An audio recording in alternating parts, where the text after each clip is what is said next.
উপর, দেশবাসীর উপর, গণতন্ত্রের উপর, মানুষের অধিকারের উপর তারা সুবিচার অনেকেই করতে পারেননি। আলহামদুলিল্লাহ রাব্বিল আলামিন, ওয়াসসালাতু ওয়াসসালামু আলা রাসূলিহিল কারীম ওয়া আলা আলিহি ওয়া সাহবিহি ওয়া আহলি বাইতি আজমাইন। মাননীয় স্পিকার, আমাকে সুযোগ করে দেওয়ার জন্য আপনাকে অসংখ্য ধন্যবাদ। আমি সর্বপ্রথম মহান আল্লাহ তাআলার শুকরিয়া আদায় করছি। আপনাকে ধন্যবাদ জ্ঞাপন করার পাশাপাশি সারা দেশবাসী এবং বিশেষ করে আমার নির্বাচনী এলাকার সম্মানিত জনগণকে ধন্যবাদ এবং কৃতজ্ঞতা জ্ঞাপন করছি। তারাই আমাকে এবং আমাদেরকে এখানে কথা বলার সুযোগ করে দিয়েছেন তাদের মূল্যবান ভোটের মাধ্যমে।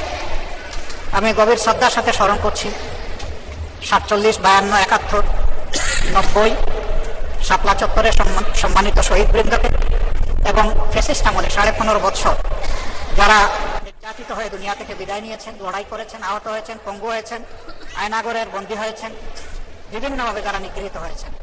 বিশেষভাবে আমি গভীর শ্রদ্ধার সাথে স্মরণ করছি 24 জুলাই যারা বুক চিতিয়ে লড়াই করে আমাদেরকে আজকের এই সংসদ গঠন করার সুযোগ তৈরি করে দিয়েছেন। তাদের মধ্যে যারা নির্যাতিত হয়ে দুনিয়া থেকে বিদায় নিয়েছেন, মহান রব্বুল আলমিনের দরবারে দোয়া করি আল্লাহ তাদের সকলকে শহীদ হিসাবে কবুল করুন। যারা আহত পঙ্গু হয়েছেন আল্লাহ তাদেরকে সুস্থতার নিয়ামত দান করুন। আমরা সকলের প্রতি গভীর শ্রদ্ধাশীল, কৃতজ্ঞ, ঋণী। আজকের এই সংসদ গতানুগতিক কোনো সংসদ নয়, এটা 24 রক্তের উপর দাঁড়িয়ে থাকা একটি সংসদ।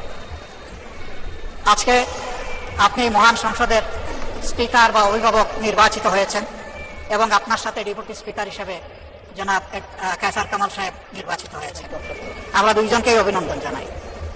মাননীয় স্পিকার, বাংলাদেশের স্বাধীনতার পরপর 55টি বৎসর আমরা অতিক্রম করে এসেছি। এই দেশের সংসদ এবং সংসদীয় রাজনীতি সত্যিকার অর্থে খুব কম সময়ে কার্যকর ছিল। অল্প যেটুকু সময় ছিল জনগণ তার সুবিধা পেয়েছে।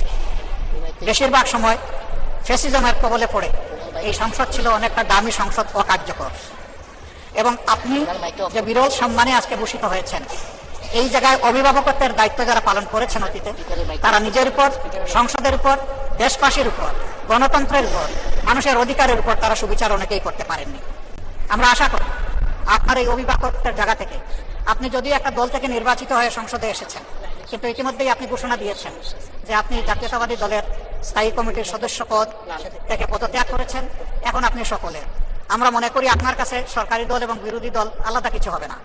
আপনার কাছে আমরা সুবিচার পাবো, জাতির কল্যাণে যে কথাগুলো বলতে চাইব সেই কথাগুলো বলার সুযোগ আপনার কাছ থেকে পাবো। আপনার নেতৃত্বে এটি একটি গতিশীল সংসদ হবে, এটা আমরা আশা করতে চাই। আমরা আশা করতে চাই অতীতে যে মন্দ নজির সৃষ্টি হয়েছে বিভিন্ন সময়, এটি নতুন করে আর হবে না। আজকের এই সংসদে অনেক তরুণ সদস্য এখানে আজকে এসেছেন। আমিও বয়সে একটু বেশি হলেও আমিও তরুণ। আমার জীবনে এটা প্রথমে এই সংসদে, সুতরাং আমিও তরুণদের একজন। সেই তরুণরা যারা এখানে প্রাজ্ঞ আছেন, অতীতে যারা এই মহান সংসদের সদস্য বারবার নির্বাচিত হয়েছেন, তাদের কাছ থেকে আমরা ভালো কিছু শিখব। আমরা অতীতের সংসদগুলোতে দেখেছি এখানে দেশের মানুষের কল্যাণ বিবেচনায় আলোচনা না হয়ে মানুষের চরিত্র হননের জন্য এখানে বিপুল সময় ব্যয় করা হয়েছে। আমি আপনাকে বিনীতভাবে অনুরোধ করব, এই সংসদ যেন কারো চরিত্র হননের কেন্দ্রে পরিণত না হয়। আপনার কাছ থেকে কেউ সামান্যতম সুযোগ যেন এই ব্যাপারে না পায়। আমরা চাই এই সংসদ শুধুমাত্র জনকল্যাণে প্রতিষ্ঠিত হবে এবং পরিচালিত হবে। আমি আস্থাশীল, গভীর আস্থাশীল, আপনি একজন লড়াকু মুক্তিযোদ্ধা, আপনি পারবেন ইনশাআল্লাহ এই সংসদকে সফলভাবে নেতৃত্ব দিতে। আমরা আপনার সঙ্গত প্রত্যেকটি বিষয়ে কথা দিচ্ছি, আমরা আপনাকে সমর্থন দিব, সহযোগিতা দিব, আপনার জন্য দোয়া করব। আমরা আপনার কাছ থেকে শুধু ইনসাফ আশা করব। আপনি যদি এই সংসদের উপর ইনসাফ করেন তাহলে 18 কোটি মানুষের উপর ইনসাফ করা হবে।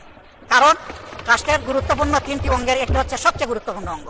এই অঙ্গটা যখন সুস্থ সবলভাবে পরিচালিত হবে, বাকি 2টা অঙ্গ সরাসরি সেইভাবেই কাজ করবে। মাননীয় স্পিকার, আবার বলি, জুলাইয়ের রক্তের উপর দাঁড়িয়ে এই সংসদ, জুলাইয়ের একটা প্রত্যাশা ছিল, একটা মাত্র স্লোগান ছিল, উই ওয়ান্ট জাস্টিস। আমি আবার এটা এখন উচ্চারণ করলাম, উই ওয়ান্ট জাস্টিস।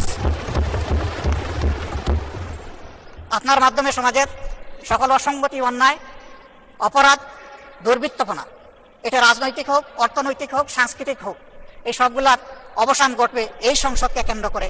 এই প্রত্যাশা ব্যক্ত করে আমি আপনার সুস্বাস্থ্য, দীর্ঘ হায়াত কামনা করছি এবং সফল নেতৃত্ব আমি কামনা করছি, যে আপনি অভিভাবক হিসাবে ইনশাআল্লাহ সফলভাবে নেতৃত্ব দিবেন।